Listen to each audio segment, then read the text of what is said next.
yeah. Hello. Hi, Lala. It's Star-LaLa. Welcome to my stream. Oh, wait. Say it again. I messed up.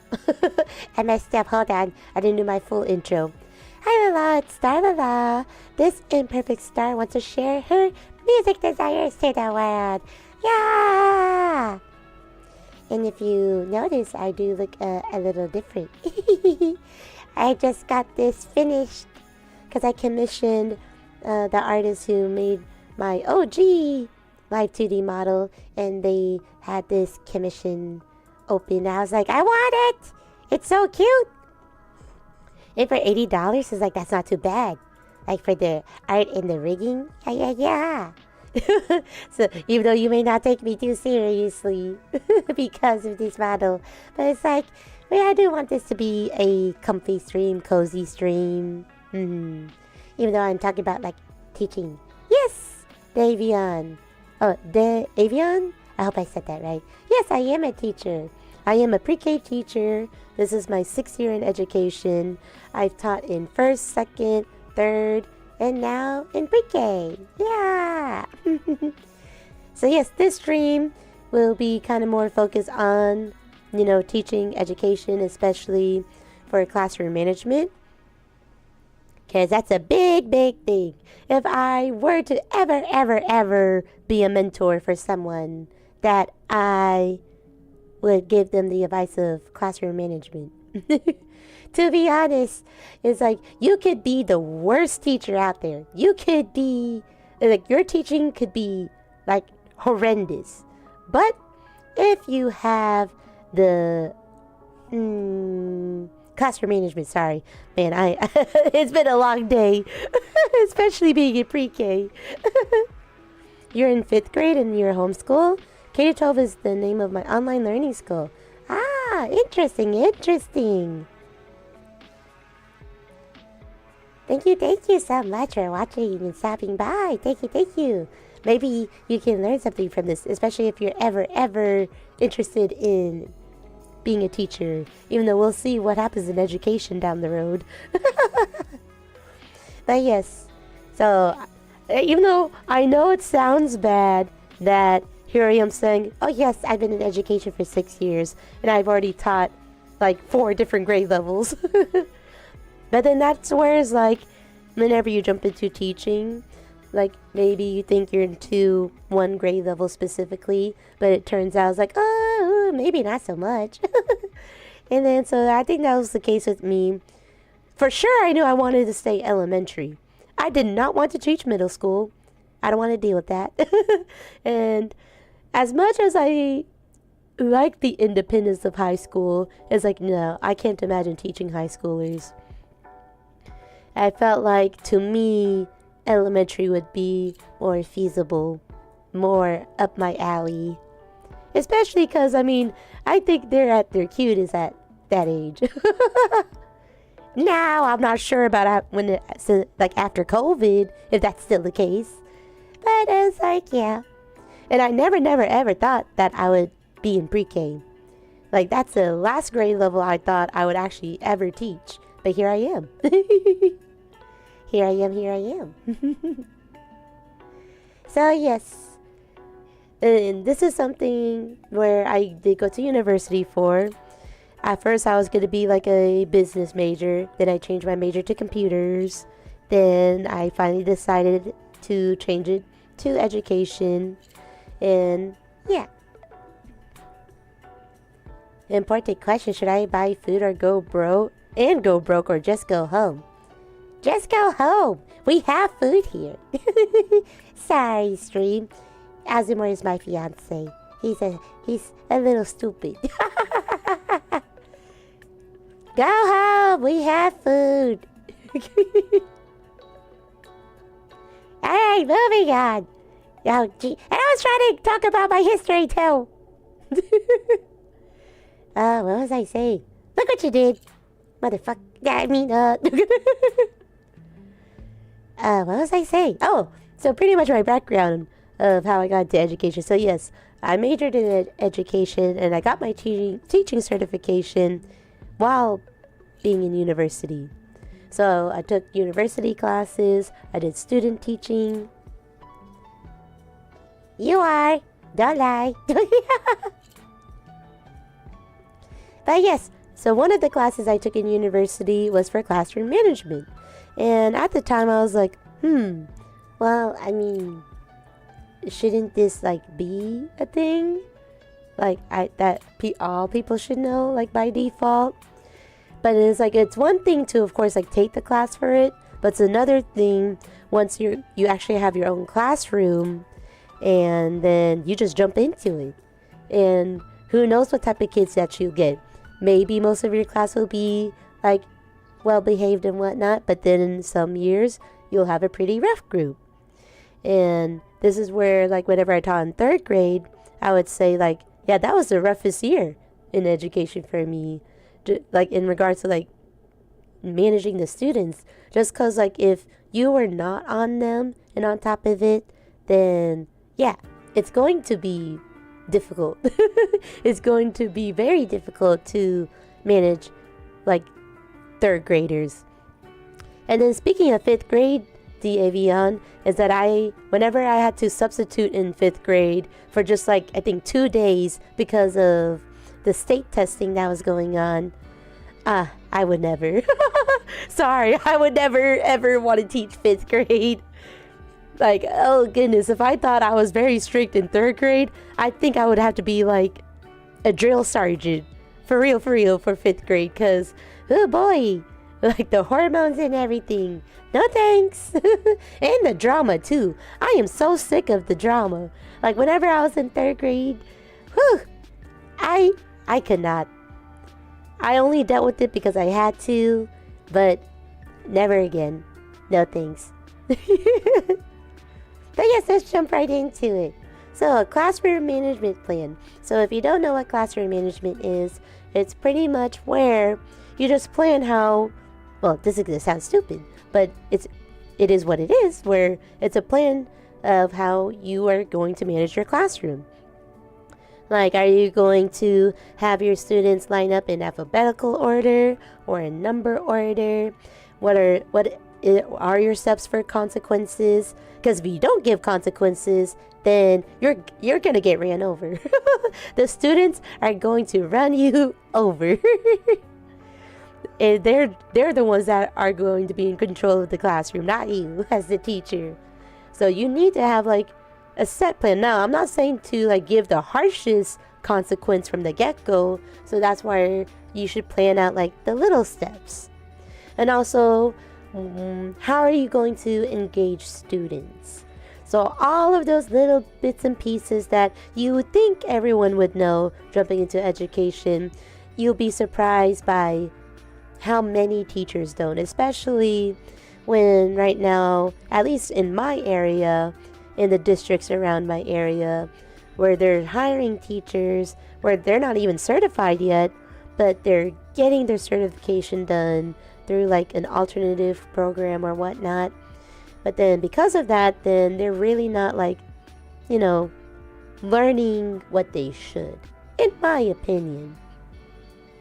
And also, like, some people, now I'm not saying it's a bad thing, but some people just think it's easy jumping into teaching when it's not. Like, it may sound nice and all, but again, that's only because you hear that from teachers who probably do have good classroom management. So yes, let's jump into it. And so yes, this is what I made back in university, actually. This is very, very old. So my classroom management plan. And I did edit out my real name to just say Star-LaLa.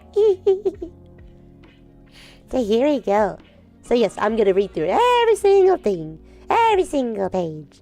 So you will really get into my inner thoughts. And I will say which stuff that I actually do in my own IRL classroom and what stuff I don't do, and maybe other tips and tricks that I have up my sleeve, because not to toot my own horn, I think I am a pretty good teacher. If the extra monies I get from my student scores don't say enough as it is for that. So yes, table of contents. Let me see if I can zoom in just a little bit more. Just a little bit. Let's see if this is... Okay, maybe that's okay.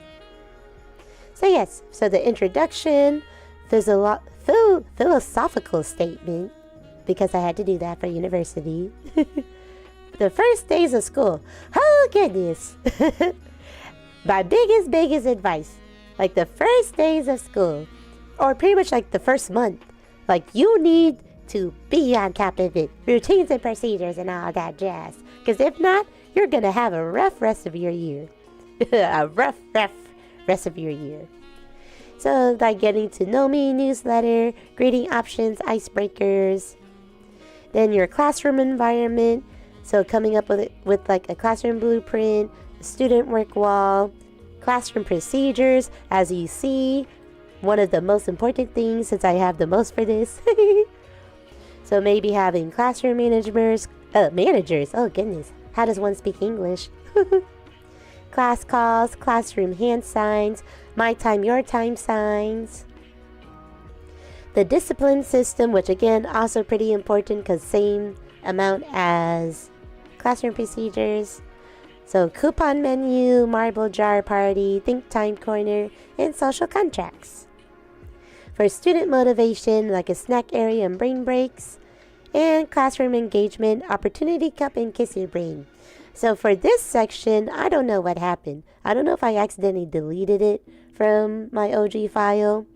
It is not in this Google Doc, but I'll still talk about it and show like pictures and examples of it. I didn't have time to like re-add it just because, you know, being an IRL teacher, I get busy and tired, especially being a pre-K teacher. Oh boy. Alright, so for my introduction. So again, this was me in university, which was many years ago. So my name is Star-LaLa. I plan to become an elementary school teacher, which is true. It did happen. The grade levels that this classroom management plan is created for is pre-K to second grade. The content areas I prefer to teach is mathematics and language arts. That's a huge lie. I don't like language arts at all. I don't know why I put that. I think I had to put 2 subjects maybe. The purpose of this portfolio is to show my educational beliefs as well as my classroom management strategies. Throughout this portfolio, you will find theories, strategies, and artifacts I plan to use to achieve my goal of creating an environment where students' needs will be met and work together collaboratively to be successful in the classroom. Oh, here we go, the big word. Philosophical statement. So this is where I actually had to I think use a book, like an actual book, not just search it online to get this statement all put out together. And here we go. Oh, sorry, I know I keep scrolling. I believe that classroom management is critical for a teacher to have because without it, there is no structure in the classroom and allows students to be tourists in the classroom. I believe that students need to be citizens in the classroom. To achieve this, as a teacher, would need to focus on problem prevention, show students you care by developing a caring environment, share responsibility of organization to give students a sense of ownership, and build a community in the classroom.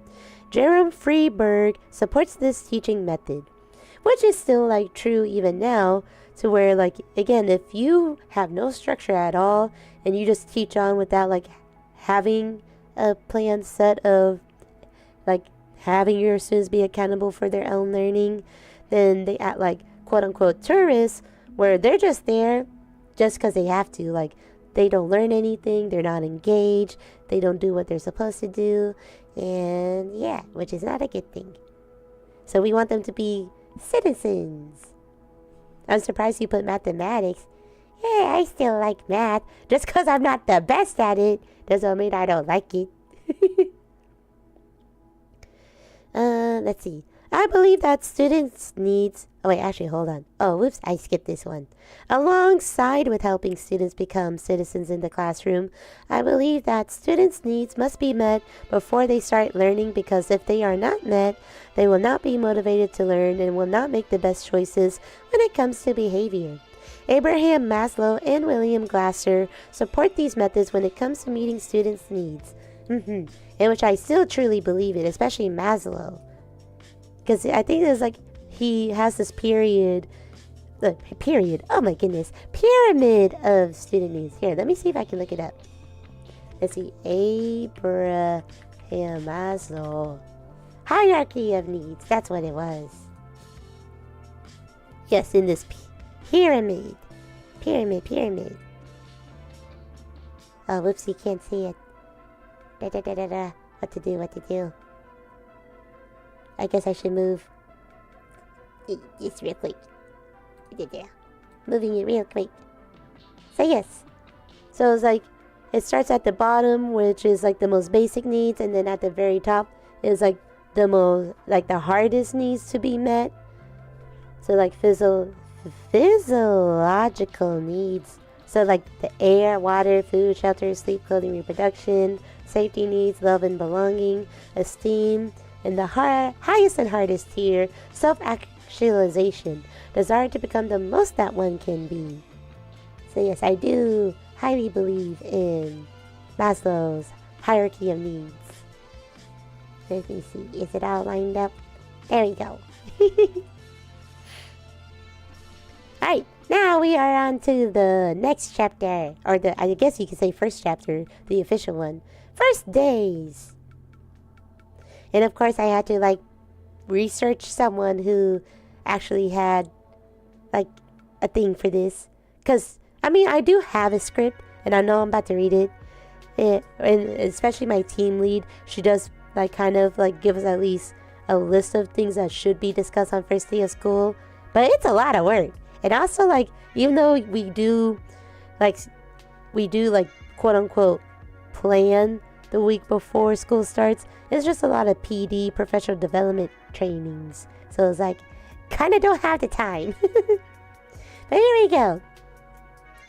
According to Wong and Wong's first day of school theory, the teacher needs to prepare in order to have a successful first week of school, which is very true. Very true. Because if you don't prepare at all, and first day of school happens, and you have no idea where students should put their backpacks, or where they should, like, even put their school supplies, it's going to be a hot mess. It's going to be a disaster. Following on what they believe in, I plan on writing a first day and first week of school script that describe what I intend to do before students enter the classroom, greeting each student at the door, welcoming students into their new classroom, introducing myself, rules and procedures, and expectations that I have for students. For greeting students at the door, I plan on doing a high five on the first day of school. Then I will allow students to choose one of the 3 H's, or a fist bump, that they would prefer each day. The 3 H's are a hug, handshake, or high five. For introducing myself, I plan on creating a PowerPoint where I will talk about my personal life and interests. Following up on this, I will send home an All About Me newsletter for students to give to their parents for them to learn about me as well. Oh goodness, a mouthful. So I did do like a morning greeting, like especially like the 3 H's whenever I taught in 2nd grade. I didn't do this for 1st grade because that was during COVID, so we weren't allowed to do any physical contact. But whenever I went to 2nd grade, after like COVID stopped being, well, I mean, I know it still exists, but whenever we were no longer needing to be as strict of not having physical contact, then I did this in 2nd grade. And then I do give an All About Me newsletter, but then I have that prepared for Meet the Teacher. Throughout the first week of school, I plan on doing icebreakers to give students an opportunity to get to know each other better. What I hope to achieve by doing all of this is to make students feel comfortable and welcome in the classroom. Oh goodness, sorry. and welcome in the classroom by having smooth transitions because of my preparedness, thus accomplishing my goal of making sure students' needs are met by making sure that their transition back to school is a smooth one. In which I did do this again whenever I was in 2nd grade. I think I tried to do it online in 1st grade during COVID. I'm not sure how that went. It's kind of like a blur. And the reason why I didn't do an icebreaker in 3rd grade is because this was last school year when I started the year in pre-K actually, because I wanted to be in pre-K. But then because of enrollment numbers that my classroom had to get dissolved, so pretty much broken down, and I had to move to 3rd grade. So I moved from one grade to another, and it happened around this time actually. I think it had the news broke out to me next week that I was gonna have to do the switch, and just because of me hating it, that I was just like, you know what? Let me just jump right into it. Let me just get into the teaching. I don't got time to do icebreakers, especially because the kids were without a 3rd grade reading teacher for 3 weeks. So the pressure was on. So I couldn't do that in 3rd grade.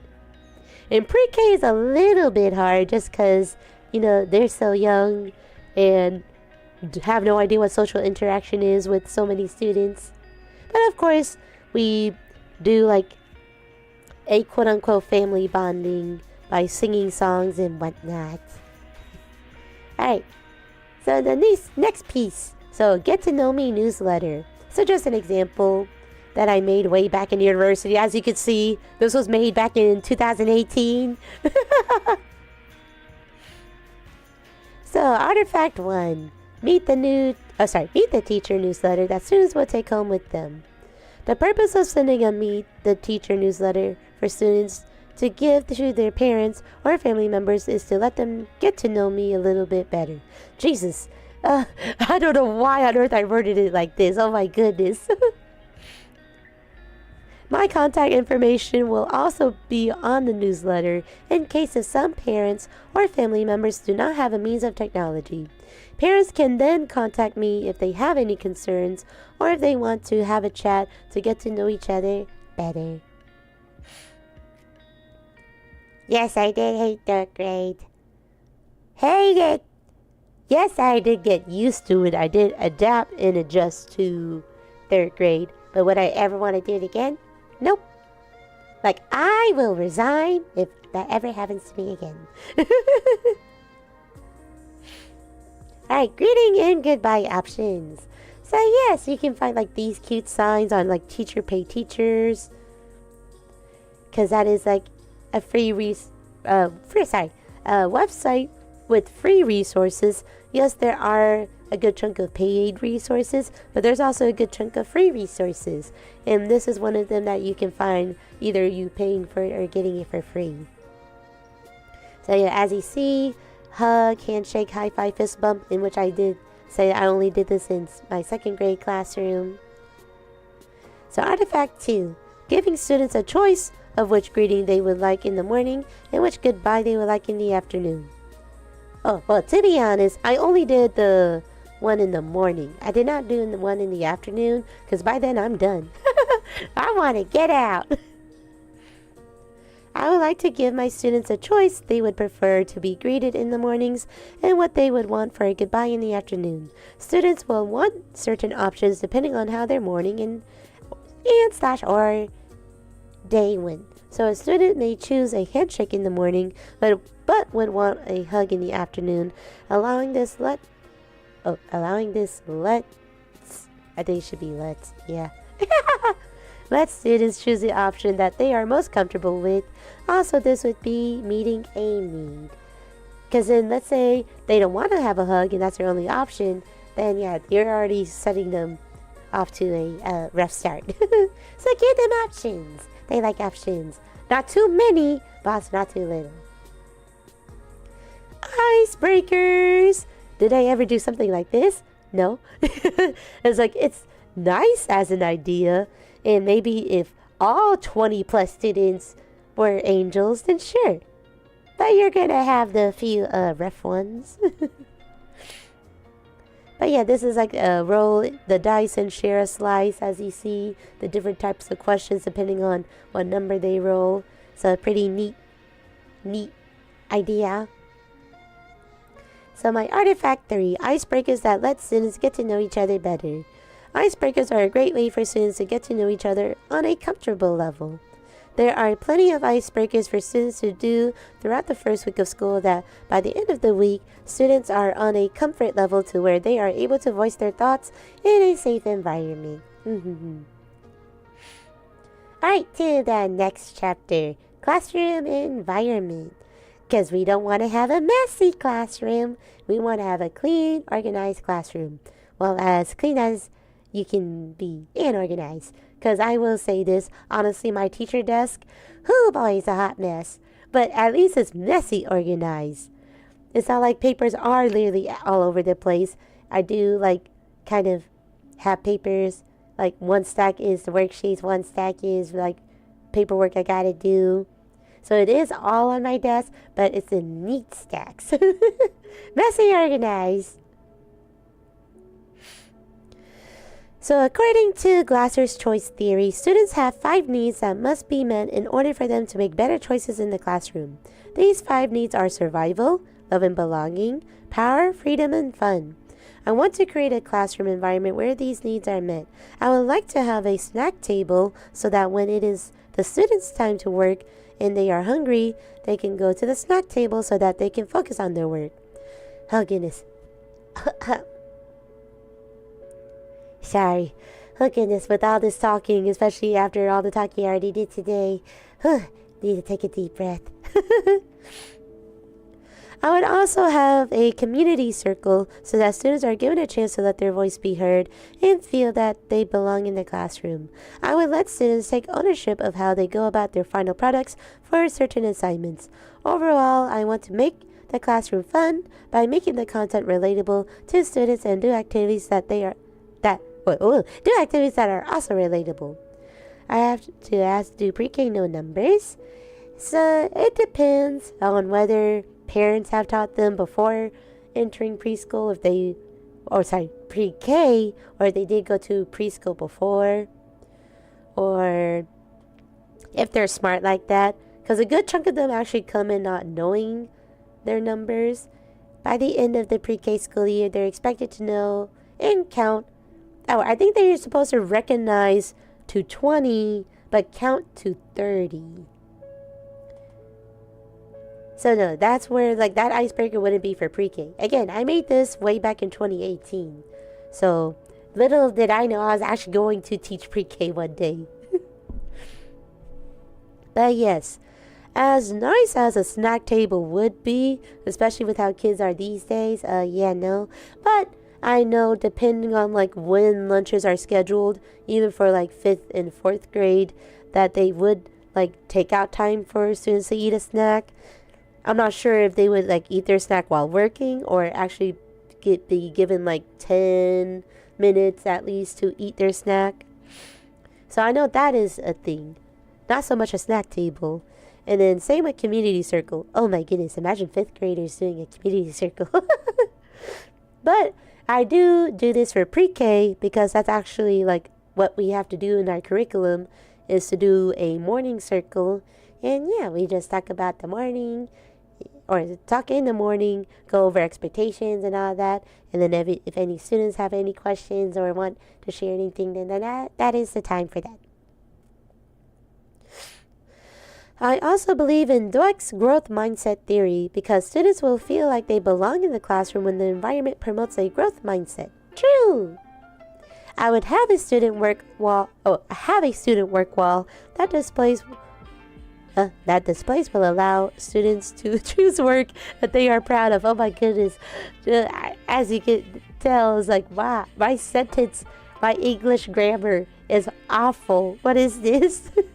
Especially 2018 me.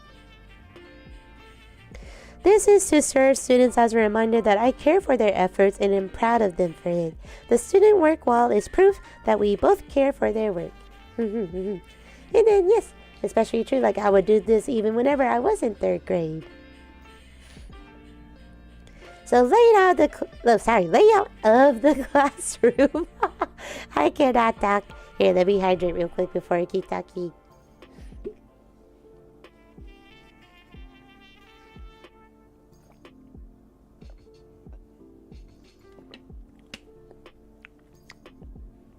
Yum, yum, yum, yum, yum, yum. Alright, so I think I used one of the Google things to like make this layout. But yeah, but then this is also really dependent on what furniture and stuff that you have at your school. Like every district is different. Even every school within the same district is different. Because if your school is, you know, more in the, what's the word? Low socioeconomic disadvantaged students area, then the funding may not be as much compared to an area where it is pretty much surrounded by, let's say it, rich people. So this is very, very dependent on like what is available at your school and district. So artifact 1, blueprint of how what on earth how my classroom would look like. Having a blueprint of how I want my classroom to look like goes along with being prepared before the school year starts. Having a blueprint helps in the process of setting up the classroom, where I would want certain furniture/materials to be arranged, and to serve as a guide when teaching students where materials and centers are located in the classroom. This will also be helpful for substitute teachers when personal circumstances prevent me from going to teach my students for that day. Now, do I actually do this? No. As much as I would love to, again, it's like, well, maybe if like it's like October, November, once I know where 100% most of my stuff are, maybe, but have I actually done this? No. Now, I will do it for student seats. Like, if I have to do a seating chart, then yes, I would do it for that. And which I really had to do for 3rd grade, because since I was the reading and social studies teacher, and then my partner teacher was the math and science teacher, I would have 2 classes, one in the morning and one in the afternoon.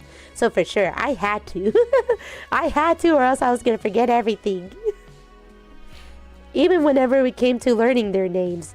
Oh boy, was that a fun trip. Student work wall, yeah! Does mine look like this? Heck to the no. Sorry, I just don't have that time and effort to like do something like this.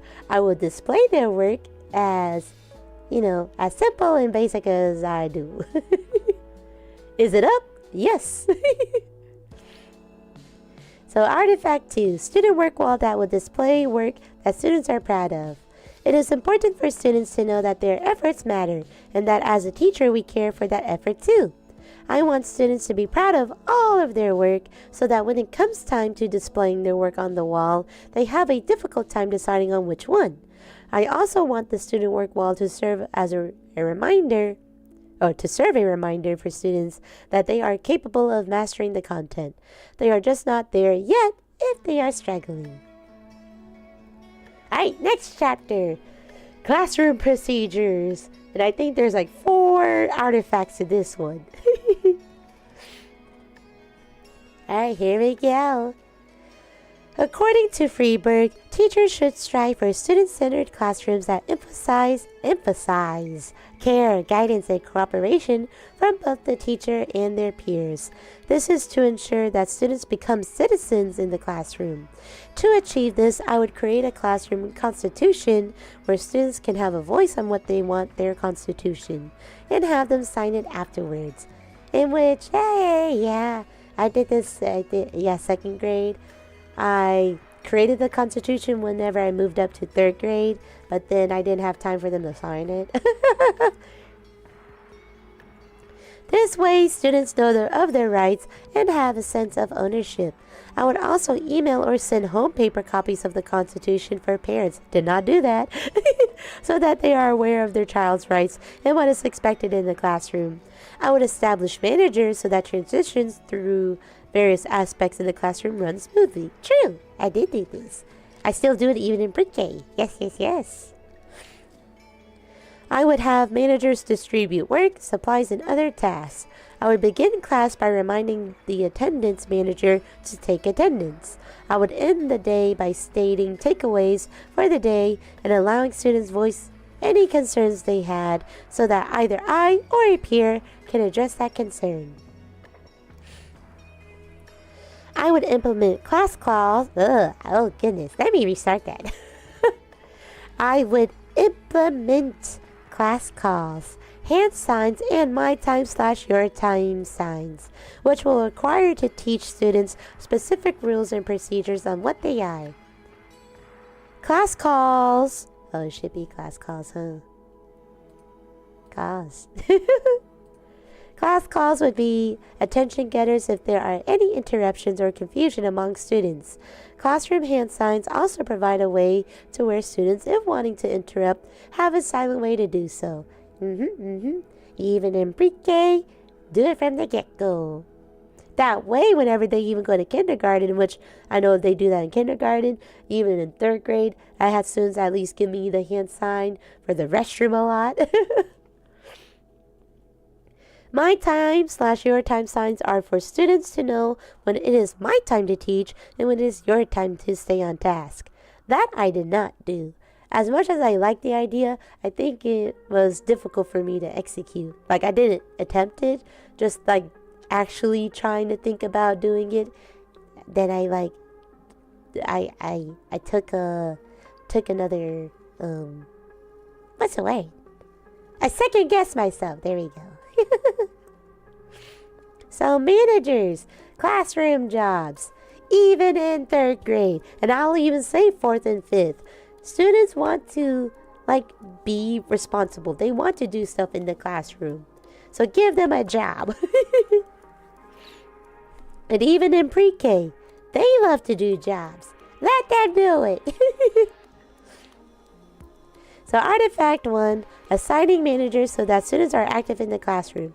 So assigning students into managerial positions gives them a sense of responsibility and a chance to be an active citizen in the classroom. Having managers allows for smooth transitions and organization. So I know it's kind of hard to see the wording, but so instead of the teacher doing every little single thing, you can distribute those tasks to your students. Especially the older they are, the better. So like trash collection, I see, table helpers, caboose, light helper, chair helper, cleanup, pencil manager, plan. If you have a plan in the classroom, I don't ever. Board cleaner, floor cleaner. So, like, any job that you can think of, anything that you know you can trust students to do, even if you really don't think they can, but you'll be surprised if you say it's a job, then they'll do it. So, like, anything that you can trust the students to do, give them that task. That way it makes it a little bit easier on you. Because imagine if you do all of this. Even in my pre-K class, like, I do have, like, a chair helper. It's like, yes, their little tiny bodies are carrying that chair, but they'll sure do it. And then even, like, cleanup, too. Like, for students who you, like, even think that they are not capable of doing it, they'll do it. And I thought, like, I would get some pushback from some students, especially my pre-K, about whenever I tell them, here, go clean up. Instead of saying, no, I don't want to, they've all been saying, yes, I want to, because they want to help out. So let them. Class calls. Yes, yes, yes. I love this one, especially the most common and simple one. Class. Yes, yes. So that's just, here's some examples in which this took a hot minute to create. So macaroni and cheese, everybody freeze. Waterfall, waterfall, shh. It already did say class, class, yes, yes. And then hocus pocus, everybody focus. I really liked doing this one in 2nd grade. That was my favorite. So class calls that serve as attention getters. So class calls are a great way to get students' attention, either during instruction or during their time when needing to tell them important information. Class calls also add a little fun in the classroom. Because, yeah, like some teachers get very creative. There was one, well, this was the useless pre-K teacher, where she was trying to teach her class to say, ba-da-da-da-da. And then the students are supposed to respond, I'm loving it. But that's pretty hard to do with pre-K. Maybe with the older kids, but not with pre-K. But it is cute. I'm not saying not to have done that, but you also have to know your age group. Alright, class hand signs. So yes, also the classic example, crossing the fingers, restroom, holding the letter or the number 3 that looks like the letter W for water, raising your hand for question. And then from this, with the tissue, I've seen this like vary from different signs. And then I'm done and I need help. So instead of the students always saying, teacher, teacher, can I go to the restroom? They can just do the hand sign. And if it happens during the middle of my teaching, either I'll give a thumbs up, approving yes to go to the restroom, or a thumbs down, disapproving. Because maybe it's like something really important. It's like, not right now, thumbs down, but later. So artifact 3, classroom hand signs to minimize interruptions. Implementing hand signs in the classroom is an efficient way for students to sign their needs without voicing it loud and interrupting during instruction time. Alright, my time / your time signs. Oh wait, oh the text is gone. They're supposed to be texted here, but I guess it got lost. But I think like for the my time, for its, but like, I think, hold on, let me see if I can find it. Because I think this is not a common thing that teachers do. Education.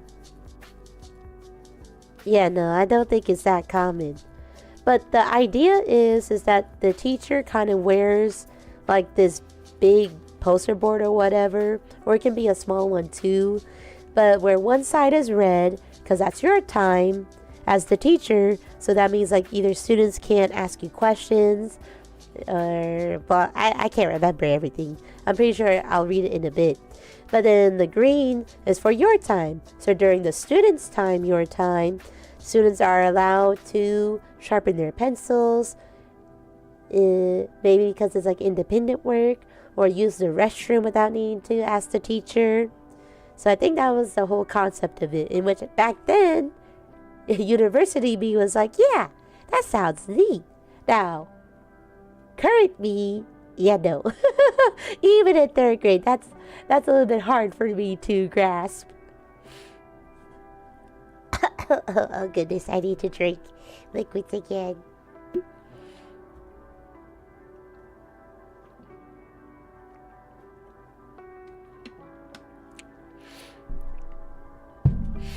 Sorry if you hear the sniffles. Try to get through this.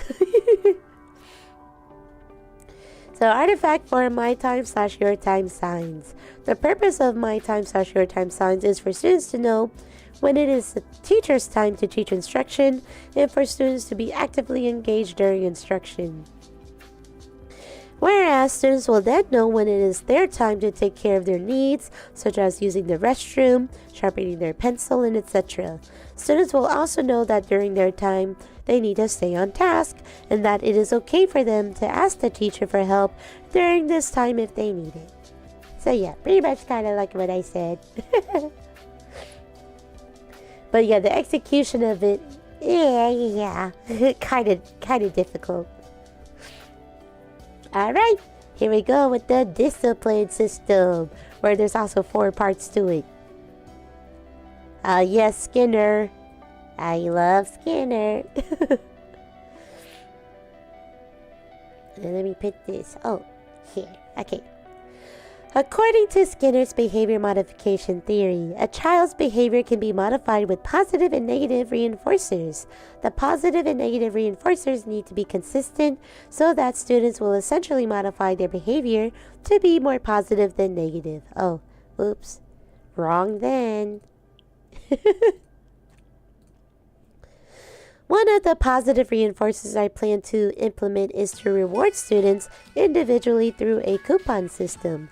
Students will be recognized for their behavior as I would either hand them a coupon during instruction time or during the student's time discreetly. Students will be able to earn non-tangible rewards with their tickets. Another positive reinforcer I plan to implement is to have a classroom reward. Students will fill a marble jar, and if they fill it full due to their good behavior, there will be a classroom party. So I did do that in my second grade classroom, to where if it got filled up, either it'll be a popcorn party or a pizza party even. But I made sure they had to earn it. Like, I didn't make it easy for them. They had to earn it.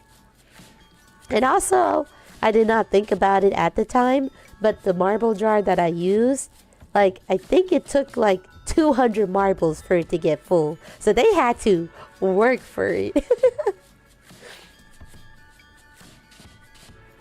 However, for negative reinforcers, I plan on giving 10. Oh goodness, what am I reading? I plan on giving students a warning first if a student's misbehavior interrupts during my instruction time. If the student continues to misbehave, I will send them to the think time area, a modified version of Nelson's think time, where they will have time to calm down and fill out a short reflection sheet. Dependent on the misbehavior, I will have the student fill out a social contract, similar to Kerwin in Mendler's Discipline with Dignity, where the student will sign and will need their parent or family member to sign. Alright. Yes, jump into it. So, coupon menu. So I kind of did a combination of this, but instead of using coupons, like especially in my current school, we are using an app called Classroom Dojo. So you can just give points on there. But I did create like a menu option, especially like I did this in second and third grade. So I did it to where like every Friday, I would give them the menu, and dependent on how many dojo points that they had, then they can choose a reward. Or they could also save it for the next week. Now, I think for my second grade classroom, I did let them save up until like winter time before Christmas break or winter break. But for my third grade classroom, because of the options that I gave, maybe I didn't want to spend too much money, so I did reset all of their points like maybe every other month. So yes, they could still save up if they wanted to, but I did reset it more often than I did in second grade. But I would have like similar type of options, like sunglasses at recess, eat lunch with the teacher. Well, I didn't. Okay, I say this. I gave options, but not all of these options. Like, I did a mixture of like stuff that I would have to spend money on, but also a mixture of stuff that I would not need to spend money on. So yeah, buddy lunch, wear a hat for the day, show and tell, treasure box. Oh yeah, the kids love treasure box. Tech time, bring a stuffed animal to school. Oh, and you'll be surprised, even with third graders, they would love to bring their stuffed animals to school. Now, I do this for pre-K using Class Dojo, but the only option I give them is treasure box. Just because, like, if you give them too many options, then it's like, yeah, no, it's not going to work with little ones. They already have a struggle choosing a prize for my treasure box. But I do even do a reward system in pre-K. So, Artifact 1, Coupon Menu Reward System. To positively modify students' behaviors, this coupon menu offers a variety of non-tangible rewards that students can earn. As they are rewarded for good behavior, students will be recognized and rewarded during both instruction and their time. Classroom Marble Jar Party. So yes, I did not do something like this. I just gave like, I think 10 marbles just because it took like 200 to fill the jar. But I did 10 marbles each time we got a compliment from another teacher. Or if I heard that my students did a good job during enrichment, which is like specials, PE, music, art. So yes, I only did this in my 2nd grade classroom. Maybe I should have done this in my 3rd grade classroom, but that would have been difficult to keep up with because I would have 2 classrooms to do that for.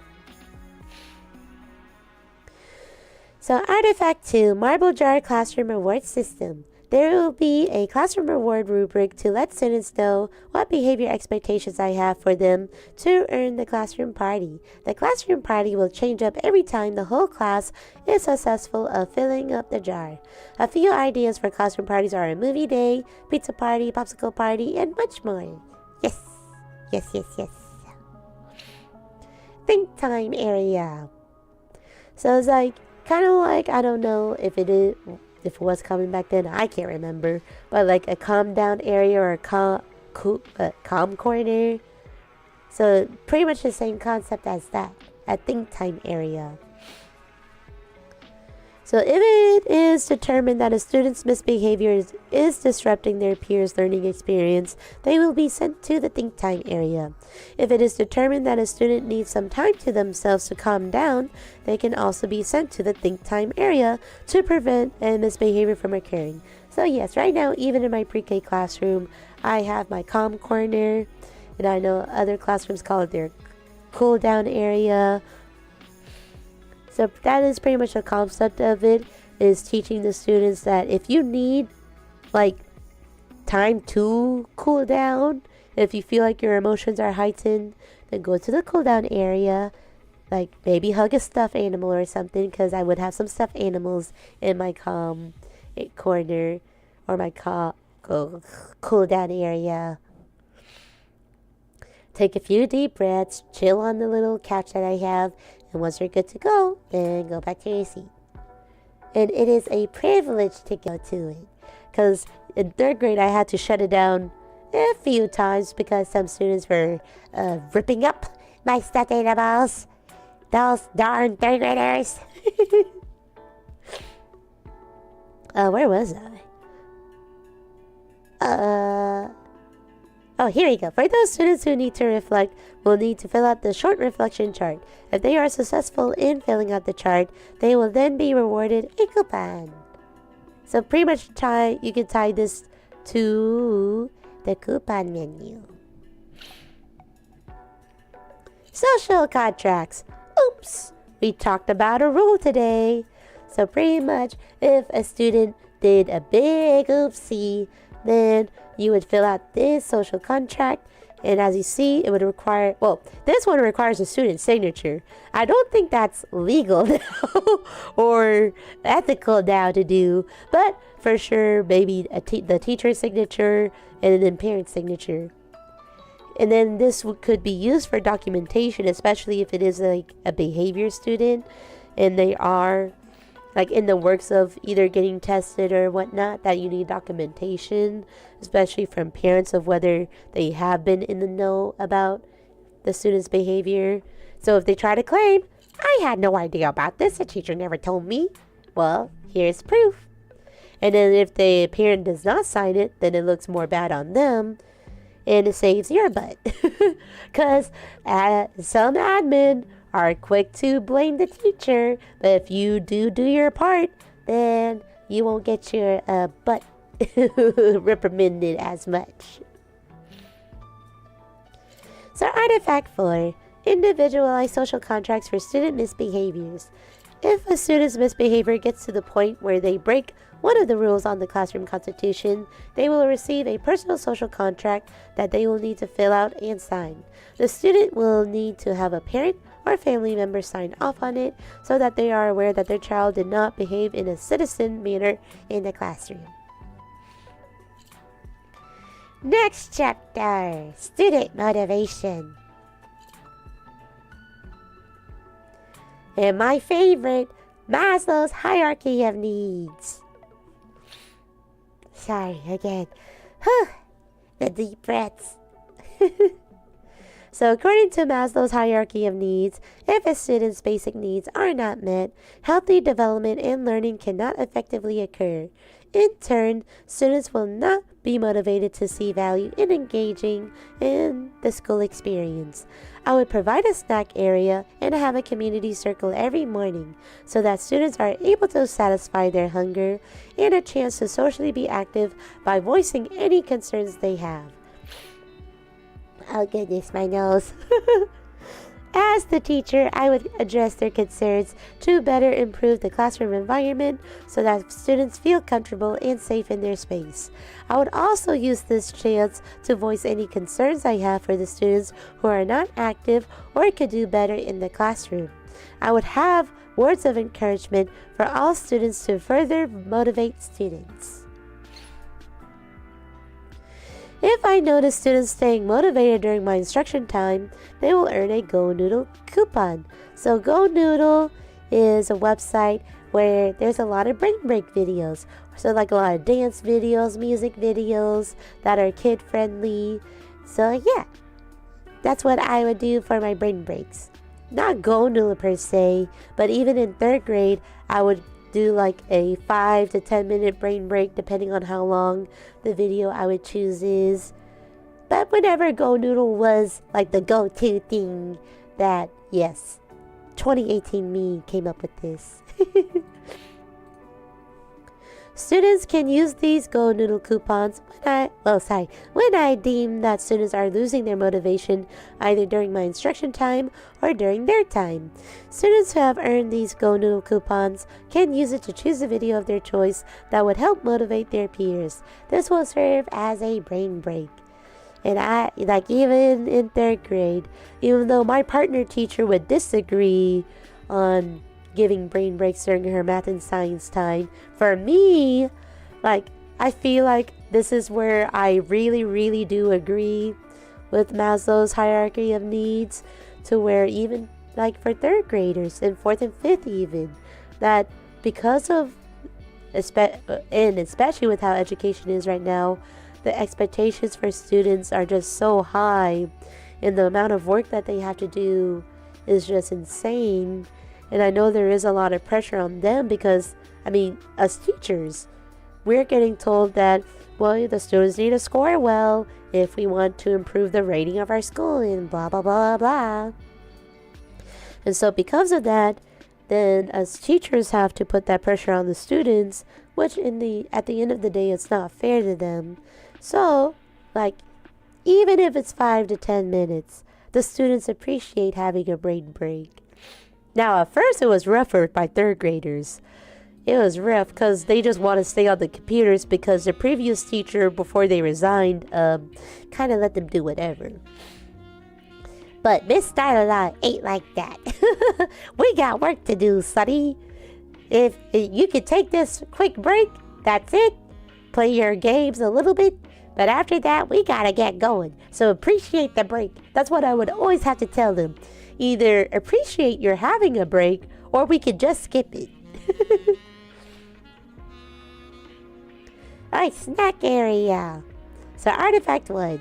Snack area to meet students' needs. Students are unable to stay motivated if they are hungry. To satisfy their hunger, there will be a snack area where students will be able to grab something to eat. There will be healthy snacks that will vary throughout the weeks. So as in pre-K, I kind of did this.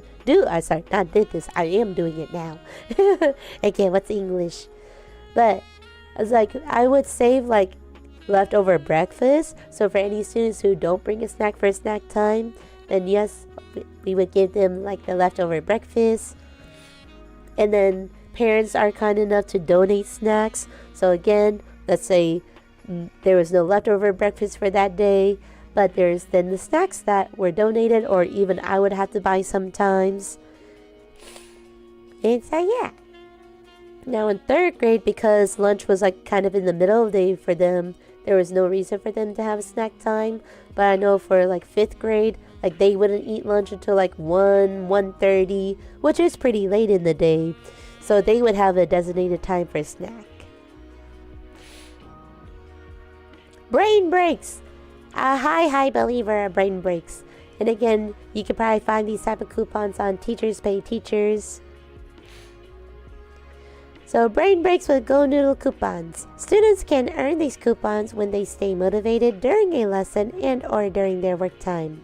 Then when the teacher sees that students are not as motivated as they would be, students who have these coupons can choose a Go Noodle video of their choice as a brain break for the whole class. Yeah. Because like I explained earlier, like regardless of grade level, I think I even read like on the teachers Reddit that even like middle school, high school, that they would give brain breaks just because like students need it. Just like how we need and want a break as adults in the workplace. Like imagine how the students are feeling. So that's why I give brain breaks, regardless of how much my peers may disagree on it. Alright, but as you see, that is the end of my plan, but it does leave out 2 of the items out I am also going to talk about. Let me try to get back to my table of contents. So yes, classroom engagement. Because what is teaching if your students are not engaged? So opportunity cup. So let me look it up. Opportunity cup for teaching.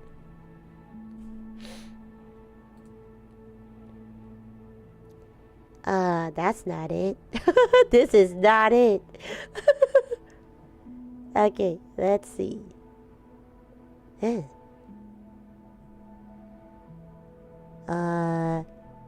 on. For teachers? Should I say teachers?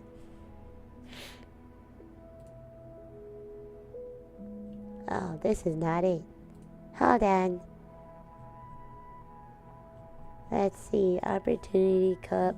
Or maybe for students. Let me say for students.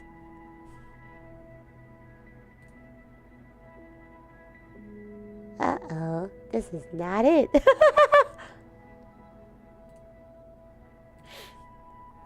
Opportunity cup to call on students. There we go. Took a hot minute. Okay. And let me zoom in.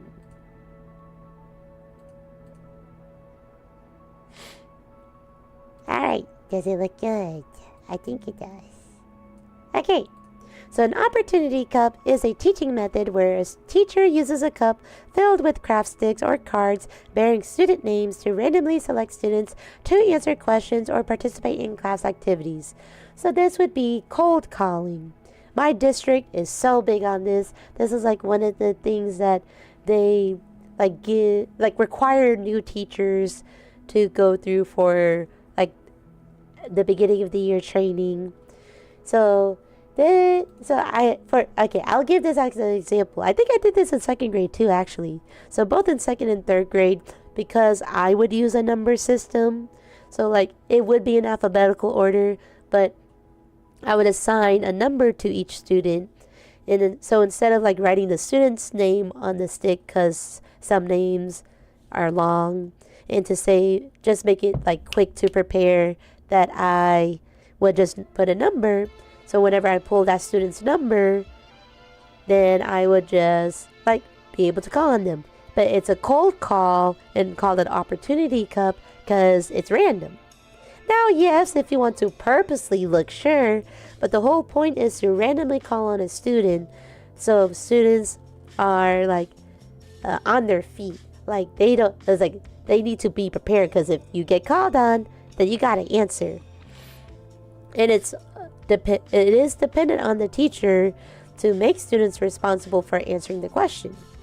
Because of course a good chunk of them may say, I don't want to answer. Then you have to hold them responsible, accountable. Now, a strategy you could do to assist the student is phoning a friend, quote unquote, phone a friend. And that's what I would do even in 3rd grade, where if a student had no idea what the answer is, then I would say, would you like to phone a friend? So they just call in another student, and that student answers the question. Hopefully it's right. And then if it is, then I would have the original student that I called on to repeat the correct answer, thus still making them responsible for answering the question. And let's see if there will be actual proper images. So yes, right here. Oh, well, you get the idea. So yeah, a stick of the names or numbers, as I said. I think, oh yeah, so see, this is what one of the pre-K teachers would do. They would like put their names or numbers on like ducks. Yeah. So an alternative to popsicle sticks if you want to like make it a little bit fun. So ideas. Okay, and the last one. Kiss your brain. So let's see. Kiss your brain jar. Yeah, so see, a lot of ideas. So if you, oh yeah, it was supposed to be this picture. I remember. I think I screenshotted this picture. Oh, again, you can't see it on the side. But yes, I did use this one. So I did this in 2nd grade, more specifically, where I had a whole jar of Hershey Kisses, and then if a student like said something very eye-opening, very out there, then I would give them a Hershey Kiss. Or if they did a great job helping clean the classroom even, or did a very good job of doing something that I told them to do, then I would give them a Hershey Kiss. Now, it got expensive, because, oh boy, did they want to earn those Hershey Kisses. But now that I'm back in pre-K, I don't do this, because I don't want the students to be on a sugar high. But I do, like, say, oh, that was a good thought, friend. Here, kiss your brain. And then they would kiss their hand first, and then have their hand kiss their brain. Which may seem silly, but they love it. The littles love it so much. But yeah, that was all the strategies. And a really quick rundown of what a classroom management plan is. And now, I'm not saying you have to, like, write one up, but if you are really struggling of what to do, because again, you would think, oh, shouldn't teachers like already know all of these things and ideas? But you'll be surprised. I've met a good chunk of teachers. You'll be really surprised how many of them have no idea about all this. So whenever you do tell them, then it's kind of like eye-opening, and they go, what? I had no idea. But yes, this week has been a long week. I know this is a very short stream, but I am going to go ahead and end it right here. So thank you so much for sticking around if you did. I really hope that this was an educational teaching moment, educational experience for anyone watching, especially if you are interested in pursuing education. It's like, it's not easy. It ain't easy, but if you really want to get into it, then yeah, go for it. I highly do suggest it. Like, for me, I just hate the first week of school. I hate it. It's always a struggle for me. But then once I get my routines and procedures in place, like even in pre-K, like it really does show. Because yeah, without strong classroom management, yeah, that really sets the tone for the rest of the school year. And then you have to play catch up if you try to establish it like later in the year. So it's best to be strict, firm, have everything in place like the first couple weeks of school, even like first 2 months of school. But you'll see the fruits and labor of all your effort. Because without it, you are gonna struggle. It will be a struggle bus. But alright, I will go ahead and hop off for the night. Before I actually do leave, for my schedule. It looks like my next stream will just be winding down with web fishing. Maybe I'll do karaoke again if my voice is okay. It sounds much better compared to previous streams. It really does. But we'll see. Who knows what next week will hold? That's the fun part of pre-K. You never know what's coming. Oh yes, and then I am creating my schedule for next month. Yes. Some ideas I have is playing a music game. Finally, maybe streaming the Horse Girl game. Uma Musume.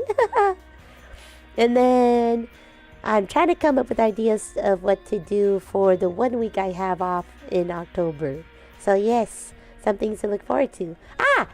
And update on my new original song. Update. So my original song for this month. So I finally have the music video in the works. Yeah! So very excited for that. It should be done by September 22nd. And hopefully I can release it. Here, let me look at my calendar. So that's a Monday. Ooh. So if I really want to, I can release it the 26th. If things go according to plan. 26th or 27th. Or heck, even the 29th a Monday. It just depends. But yes. So very excited for that because there was a delay in the artwork from the first artist I hired. So I had to commission a second artist, but they did amazing. And so then I could send the artwork, the music, the lyrics to my video editor, in which this time around they were able to because I have commissioned them before. So yes, it should be ready by the 22nd. And yeah, exciting. Oh, and then that does remind me, I need to go ahead and edit my song for next month.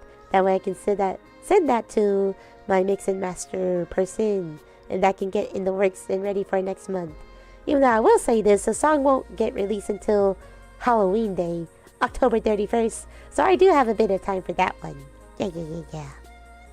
But now I will go ahead and hop off. Yeah. Thank you so much again if you stick around, watching, lurking. Thank you, La lovers. So wishing you a wonderful rest of your day or night, wherever you are in the world. And I will see you next time. Bye. Bye.